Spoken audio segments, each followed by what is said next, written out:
has left footprint casts, or like casts have been taken of her footprints that extend over 18 inches. So even though a 14 and a half inch foot usually leaves prints about 15 inches long, they can leave prints as long as 18 inches. Because what most people forget is that the footprint cast, or the footprint itself, is not the shape of the foot that made the print.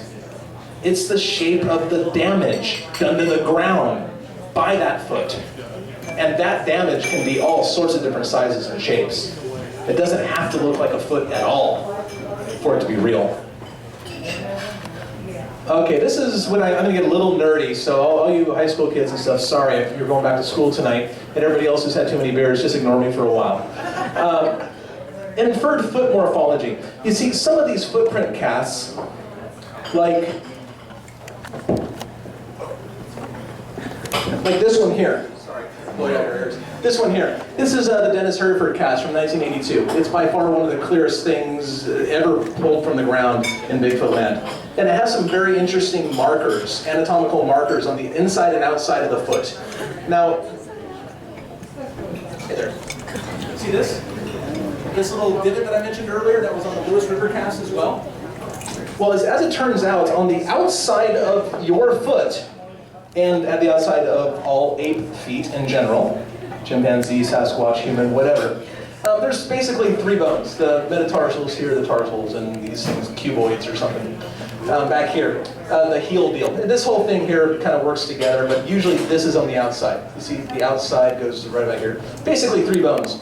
So when you have a bulge right here in this area, it most likely corresponds to where those joints are, where the two bones come together.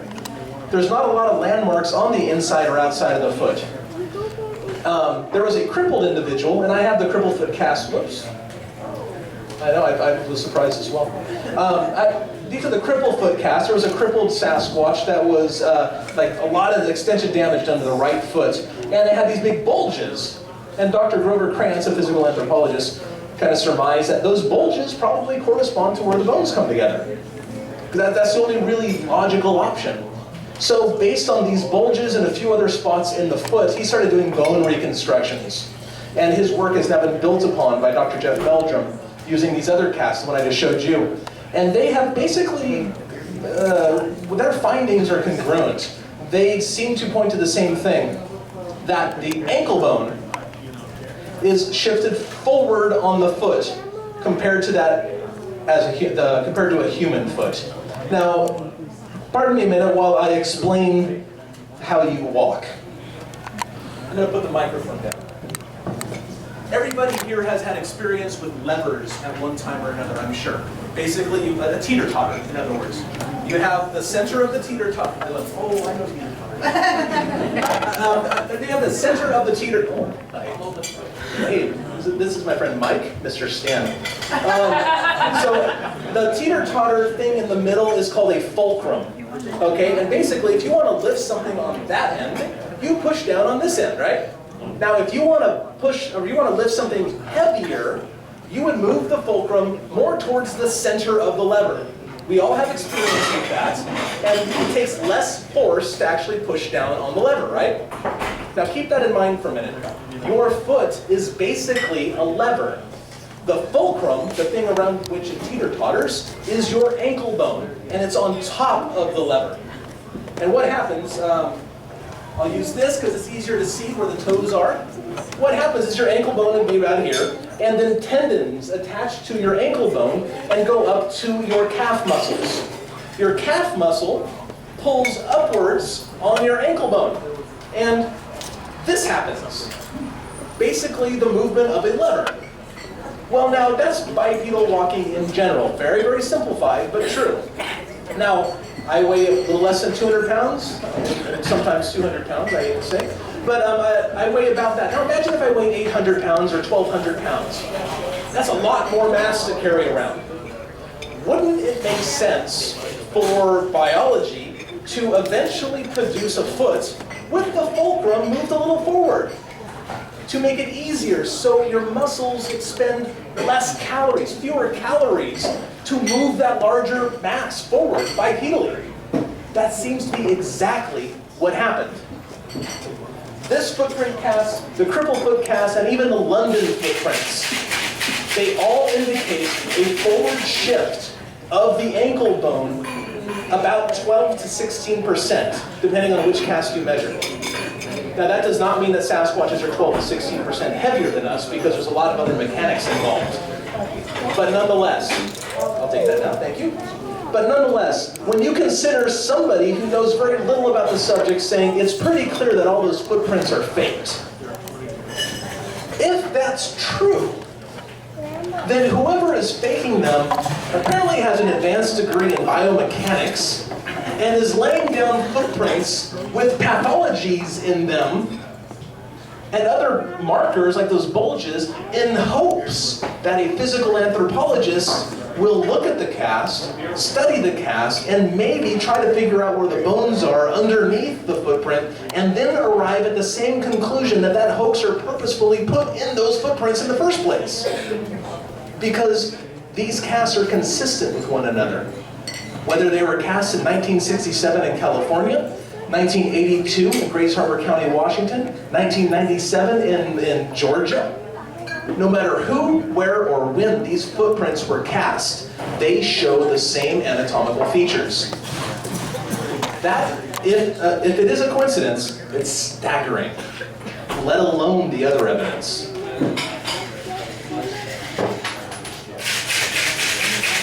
One more thing. Bigfoot footprints look a lot like our own footprints, but they are actually quite different. And I wanted to put this up there because here's some 8 feet, and really orangutans should be over here because they represent this end of the gradient.